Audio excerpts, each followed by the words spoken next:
Christina Salwitz, the personal garden coach, and we are here in a beautiful landscape outside in the suburbs of Seattle, and I am here with Garden Gate magazine showing you a few tips with my containers that are here in this landscape.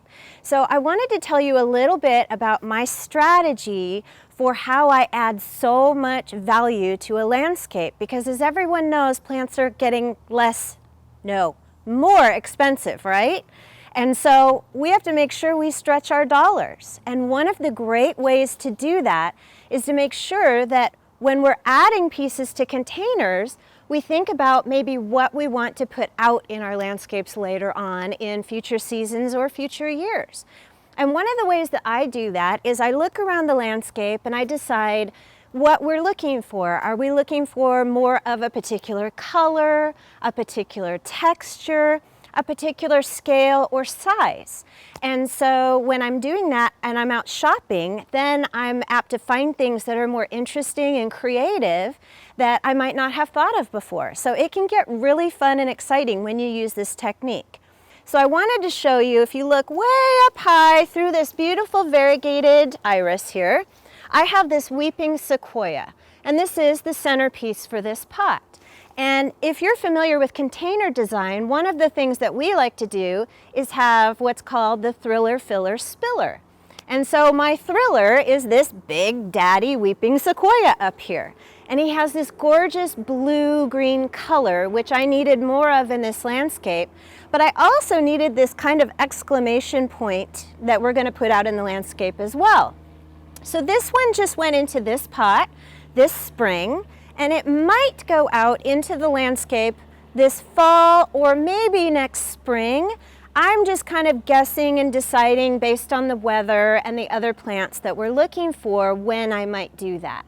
And then also the size of the root ball in this pot and what kind of maintenance it needs as well. So that's number one right up there, is the big papa plant in this container. Now the mama plant, the filler in this container, I have a few fillers, by the way. I'm a rule breaker. I don't like to necessarily follow all the rules, but I do follow the basics. So the filler in this pot over on this side is a beautiful crepe myrtle.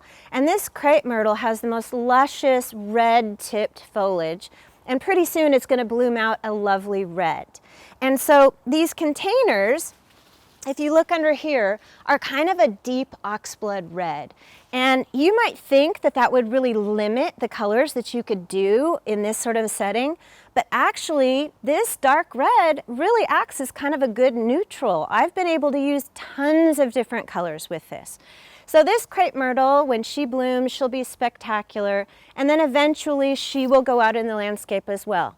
Not quite sure why she's a she, but she is, so take my word for it. Excuse me. The other thing we have here is this beautiful Wendys Wish Salvia hybrid. And this is a long bloomer, very tough plant, and excellent accent, and a foil for this really fun variegated iris.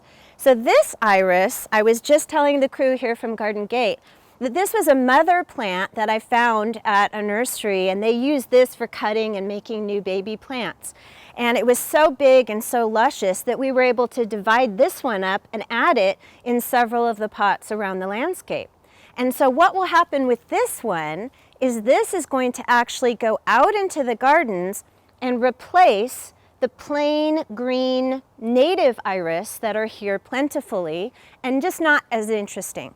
So these ones will go out and add a lot of spark and a lot of personality and color to this landscape in spring. But I hope that gives you a little bit of insight and a little bit of an idea of how I add value to this landscape. Because when this big tree goes into the landscape as a larger, more scale-wise big tree, it adds a lot more personality, and it didn't cost them nearly as much as buying the same tree that size would have been. So there you go. It's pretty straightforward and simple, and you can get really creative with these pots when you think about it from what your landscape needs. So I hope that helps you today, and I hope you enjoyed my tips. Thank you. Bye.